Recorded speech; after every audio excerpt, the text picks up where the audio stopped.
Magandang araw mga kaibigan. Bigyan natin ngayon ng opinion, reaction itong pahayag ni Senate President Escudero.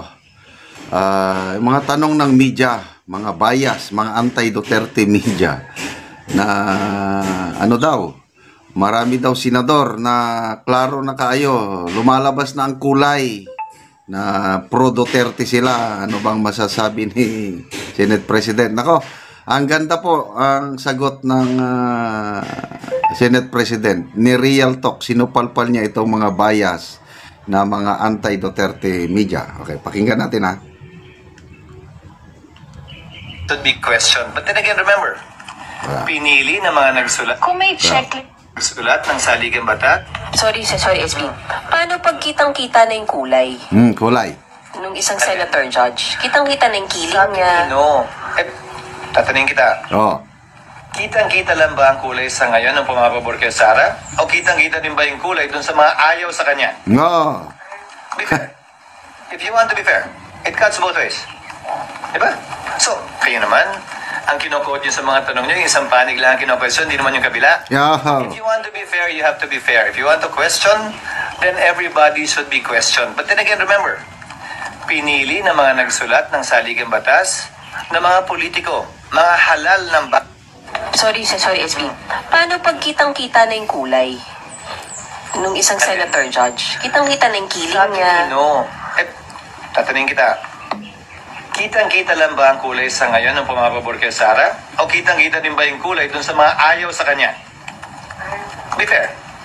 If you want to be fair, it cuts both ways. Diba? So, kayo naman, ang kinukot nyo sa mga tanong nyo, yung isang panig lang ang kinukwesto, hindi naman yung kabila. If you want to be fair, you have to be fair. If you want to question, then everybody should be questioned. But then again, remember, pinili na mga nagsulat ng saligang batas na mga politiko, mga halal ng Sorry, SB. So, I don't know kung sino itong media reporter na ito na anti-Duterte. Ang ganda ng sagot ni Senate President Escudero eh. Kasi klaro naman yung mga anti-Sara na mga senator judges. Risa Ontiveros, Coco Pimentel. Yan, yung mga maingay. O, yung mga klaro naman na pro-Sara na mga senador. Nagkataon lang na mas marami ang mga pro-Sara. Bato, Senator Alan Peter Cayetano. Yun pa, Bongo. Yun pa, Senator Amy Padilla. Nagkataon lang na mas marami ang mga pro-Sara senators. Dadalawa itong maingay na anti-Sara. Hindi naman nila kini-question, di ba? So, saan ang fairness? Kaya, mabuti na supalpal itong tungkol yan sa pag-i-inhibit, ipa-inhibit daw. Sinong nagsasabi? Yan si Congresswoman-elect Laila de Lima.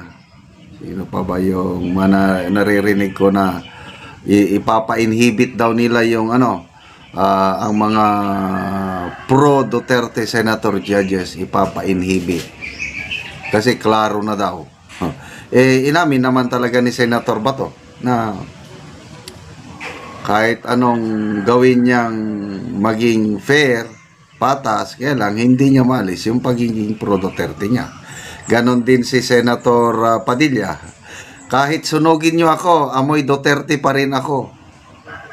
Partiyan ng impeachment, dahil ang impeachment is a political exercise with legal standards. So, ayan, sumagot na si BP Sara. Nagsalita kasi tinanong siya kung tungkol sa pag-inhibit. Ay nako, sabi ni BP Sara, mauubos ang mga senator judges. Kasi ako, I will also demand na mag-inhibit ang mga anti-Duterte senator judges. So ano na lang mangyari kung puros inhibit? Di ba? So pabayaan mo na yan. Nagkataon na maraming pro-Duterte na senator judges. That's reality. Dahil ang impeachment, hindi naman siya regular court na ang basehan lang is evidence.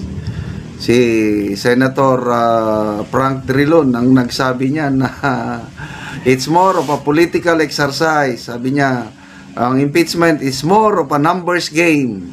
O, numero lang yan. Ngayon, kitang-kita na mas marami ang numero ni BP Sara, kaya natataranta sila. Kaya ganyan. Naghihingi na sila ng inhibition. Sabi ni Senator Escudero, voluntary ang pag-inhibit.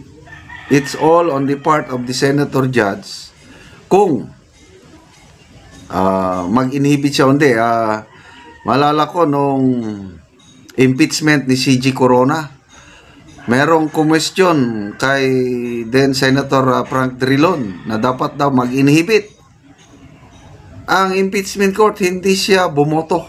Walang motion. Pinabayaan lang nila yung ganong suggestion na mag-inhibit. Hindi mo mapuwersa ang isang senator judge kasi constitutional duty ng isang senator na maging hukom sa impeachment. O dahil lang sa kanyang bias kuno sa politika, ipa-inhibit mo. No way. Kaya sorry na lang. Walang pupunta nito. Bloodbath nga. Kailang bloodbath na siguradong panalo si BP Sara dahil she has the numbers. Again, totoo talaga yung sabi ni Senator-elect, Senator Judge Marcoleta. Lintik lang ang walang gante. Sabi niya, humanda na kayo dahil hindi nyo kayang tanggalin sa pwesto si BP Sara.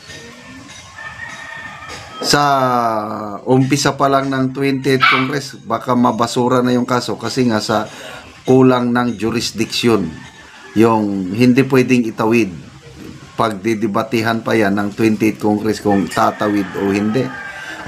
Granting na itawid. May jurisdiction. Granting siyam na senador lang ang kailangan boboto sa akwitan ni BP Sara. Sobra siyam na ang kanyang mga kakampi. So ano pa ang papupuntahan nitong impeachment na ito? So that's reality. Kaya marami nang umiiyak. Ngayon pa lang umiiyak na sila sa impeachment case na ito. Dito tayo mababayan sa may Senado. Kaya sabi lang side doon yung Senado. Dali dito sila pinayagan mag-rally.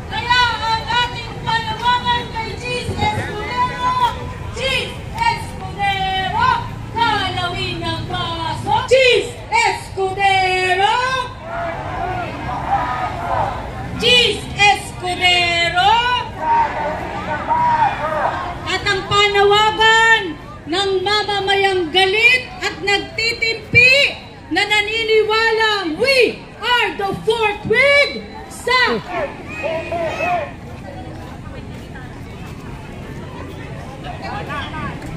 Sara Duterte. Litisin! Litisin! Sara Duterte. Litisin! Litisin! At ibigay ko na... Check! Okay, yan. So, rinig naman, nasa likod. Woo! So, may handog akong dalawang awit. Yung unang awit ay tungkol sa paglaban. Gusto ko lang malaman kung naririnig yung gitara nasa likod. Hindi ang mga Marcos at lalong-lalong hindi ang mga Duterte.